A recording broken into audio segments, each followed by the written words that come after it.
ਰਾਜਧਾਨੀ ਦਿੱਲੀ ਦੇ ਵਿੱਚ ਭੂਚਾਲ ਦੇ ਜ਼ਬਰਦਸਤ ਝਟਕੇ ਲੱਗੇ ਹਨ। ਮੰਗਲਵਾਰ ਨੂੰ ਦਿੱਲੀ NCR ਸਮੇਤ ਉੱਤਰ ਭਾਰਤ ਦੇ ਕਈ ਇਲਾਕਿਆਂ ਦੇ ਵਿੱਚ ਭੂਚਾਲ ਦੇ ਜ਼ਬਰਦਸਤ ਝਟਕੇ ਮਹਿਸੂਸ ਕੀਤੇ ਗਏ। ਅਚਾਨਕ ਭੂਚਾਲ ਦੇ ਝਟਕੇ ਲੱਗਣ ਦੇ ਕਾਰਨ ਲੋਕ ਡਰ ਗਏ। ਭੂਚਾਲ ਦੇ ਆਉਣ ਦਾ ਸਮਾਂ ਦੁਪਹਿਰ 2:53 ਦਾ ਸੀ। ਭੂਚਾਲ ਦੇ ਝਟਕੇ ਬਹੁਤ ਜ਼ਿਆਦਾ ਤੇਜ਼ ਸਨ। ਭੂਚਾਲ ਦੇ ਝਟਕਿਆਂ ਦੇ ਕਾਰਨ ਧਰਤੀ ਕਾਫੀ ਦੇਰ ਤੱਕ ਹਿੱਲਦੀ ਰਹੀ, ਜਿਸ ਤੋਂ ਬਾਅਦ ਲੋਕ ਆਪਣੇ ਘਰਾਂ ਤੇ ਦਫ਼ਤਰਾਂ ਤੋਂ ਬਾਹਰ ਨਿਕਲ ਕੇ ਖੁੱਲ੍ਹੀਆਂ ਥਾਵਾਂ ਤੇ ਆ ਗਏ। ਰਾਸ਼ਟਰੀ ਭੂਚਾਲ ਵਿਗਿਆਨ ਕੇਂਦਰ ਮੁਤਾਬਿਕ ਇਹ ਭੂਚਾਲ ਦੀ ਤੀਬਰਤਾ 4.6 ਸੀ ਅਤੇ ਇਸ ਭੂਚਾਲ ਦਾ ਮੁੱਖ ਕੇਂਦਰ नेपाल ਸੀ। सेकंड फ्लोर पे बैठा हुआ था एक अपने हाउस टैक्स के लिए, तो मेरे को अचानक एकदम बैठे बैठे ही कुर्सी ऐसे हिलने लगी, तो मैंने सोचा शायद मेरे को कुछ तकलीफ़ ना हो, तो मैं 2 सेकंड के लिए देखा तो कुर्सी बहुत तेज़ी से हिल रही थी। फिर मेरे सामने जो ऑफिसर थे, मैंने उनको बोला कि सर चलो भूकंप आ रहा है, तो उनको भी फील हुआ और सामने बॉटल पड़ी थी पानी की, वो भी हिल रही टेबल पे, तो हम एकदम नीचे सबको बोलते हुए नीचे उतर आए हैं। मेरे को तो ये फील हुआ कि चेयर हिल रही है। फिर वो मेरे को पता लगा कि भूकंप से ऐसे आ रहा है, अंदर से वो फील हुआ। तो मैंने फिर सभी कमरे वाले को बोला कि मैं यहाँ से चलो कि कुछ सेकंड तक अर्थक्वेक ही आ रहा है। वो जो अभी का जो भूकंप जो आया है वो बेसिकली पश्चिमी नेपाल मतलब वेस्टर्न नेपाल रीजन में है, जो कि हमारे उत्तराखंड के रीजन से सटा हुआ है जोन है। और ये जो अर्थक्वेक जहाँ आया है वो हमारे जो 2 प्लेट्स हैं, जो इंडियन प्लेट और यूएसएन प्लेट, उसकी कोलिजन बाउंड्री पर आया है। और अगर पास्ट में भी अर्थक्वेक देखें तो यहाँ पर नवंबर में भी अर्थक्वेक आ चुके हैं। अभी रिसेंट में जनवरी में भी आए हैं, दैट इज़ 6.3 मैग्नीट्यूड का अर्थक्वेक था, ठीक है, जो कि दिल्ली में भी फेल्ट हुआ। अभी का जो अर्थक्वेक आया है वो अगर यहाँ पर आप मैप देखेंगे तो ये जो है 6.2 का है, जो कि बहुत सैलो डेप्थ पर था, मतलब 5 किलोमीटर डेप्थ पर आया अर्थक्वेक ही आया है, जो कि 2:51 14:51 पर आया। और अभी तक इस अर्थक्वेक के आने के बाद, क्योंकि जैसे बड़े अर्थक्वेक आते हैं उसके बाद उसके आफ्टर शॉक्स भी होते हैं, तो ये अर्थक्वेक जो अभी आए हैं उसके अभी तक हम लोग 2 आफ्टर शॉक भी रिकॉर्ड कर चुके हैं इस रीजन में। जैसे आप देख रहे हैं रेड वाला जोन देख रहे हैं, ये 2 आफ्टर शॉक उसी रीजन में 10 किलोमीटर के अराउंड में आ चुके हैं। और जैसा कि मैंने पहले ही बताया कि ये कोलिजन बाउंड्री यहाँ पर अगर पास्ट में भी देखें तो बड़े अर्थक्वेक आ चुके हैं, जैसे नवंबर में आए हैं 5.8 के, 6.2 के जनवरी में आए, और अभी जो है ये 6.2 का फिर ये अर्थक्वेक है। ये सब जितने भी अर्थक्वेक हैं ये सब वेस्टर्न नेपाल में कंसनट्रेटेड है। और ये कोलिजन बाउंड्री जहाँ स्ट्रेस बिल्डअप होता है और एनर्जी जब स्ट्रेस बिल्डअप होता है तो अगर उसकी जो रॉक की कैपेसिटी होती है उसकी बाउंड जाती है तो वो ब्रेक होता है, और ब्रेक होने पर अर्थक्वेक आते हैं। तो जैसे हिमालयन कोलिजन बाउंड्री अर्थक्वेक आते रहते हैं। अगर ये अर्थक्वेक देखा जाए तो कहाँ कहाँ फेल्ट हुआ, अगर इसकी इंटेंसिटी की बात की जाए कि इसकी इंटेंसिटी कितनी थी, तो अगर यहाँ पर देखें तो इस अर्थक्वेक की इंटेंसिटी अगर देखा जाए तो 6 था, जो कि हम लोग ने इमीडिएटली अर्थक्वेक जैसे डिसमिनेट किया उसका 6। और दिल्ली में अगर आप देखें तो ये स्लाइटली फेल्ट था, मतलब 3 की मैग्नीट्यूड थी दिल्ली रीजन को जो कवर करता है।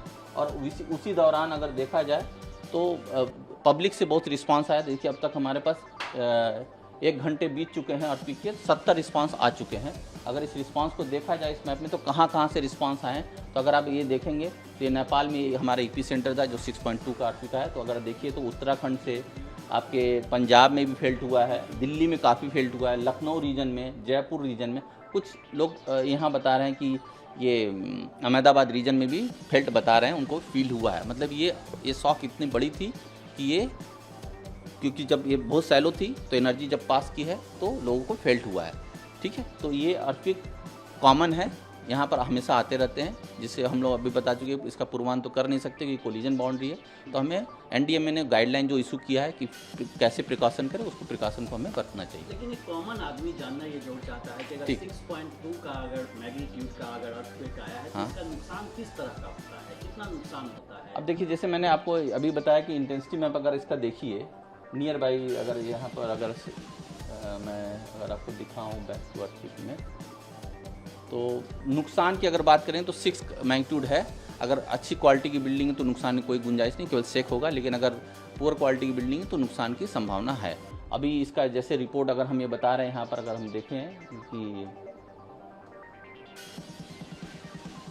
अगर ये देखा जाए तो 6.2 का अगर इंटेंसिटी मैप देखें हम आपको बताएं तो ये यहाँ अगर इसका लीजेंड देखें तो ये बताता है कि 6 का मतलब स्ट्रांग है।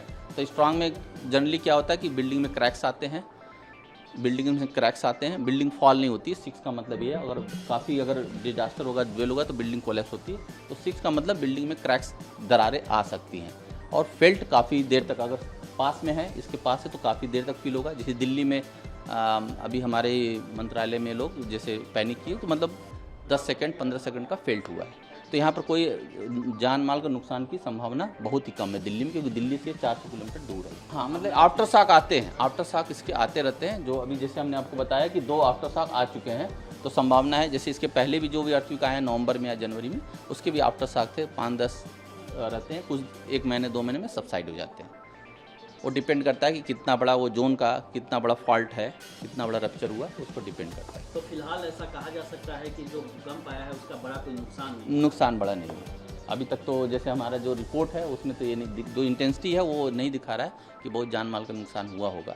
अब वो जैसे जैसे रिपोर्ट आएगा वो बताएं, अभी तो हम नहीं बता सकते, क्योंकि इसकी जनगणना NDMA करती है। हमें तो केवल अर्थक्वेक का डिस्क्रिमिनेट करना है, कहाँ आया, इसकी इंटेंसिटी क्या है बताना है। वो मैंने अभी पब्लिकली बता दिया और मीडिया। क्योंकि दिल्ली और उसके सराउंडिंग एरिया में, नोएडा और आसपास के एरिया में हाई राइज बिल्डिंग है, तो उसका कितना असर होता है उस तरह के बिल्डिंग पर अगर बात करें? सेक फील होगा बिल्डिंग, क्योंकि ये नेपाल में अटका है, 400 किलोमीटर दूर है, 500, तो सेक फील होगा। तो नुकसान का कोई संभावना बहुत ही कम है, नुकसान की संभावना बहुत कम है, क्योंकि इंटेंसिटी यहाँ पर अगर आप देखिए, अगर इसका इंटेंसिटी देखिए दिल्ली में तो काफ़ी कम है। यहाँ देखिए, अगर ये देखा जाए तो अगर यहाँ देखा है तो स्लाइटली है, इस रीजन में जो इंटेंसिटी है बहुत ही स्लाइटली है, 3 के करीब, तो केवल सेक फील होगा, नुकसान की संभावना कम है हाई राइज बिल्डिंग में। ਹੋਰ ਨਵੀਆਂ ਖਬਰਾਂ ਦੇਖਣ ਦੇ ਲਈ ਸਬਸਕ੍ਰਾਈਬ ਕਰੋ PBX ਨਿਊਜ਼ ਦਾ ਅਫੀਸ਼ੀਅਲ YouTube ਚੈਨਲ।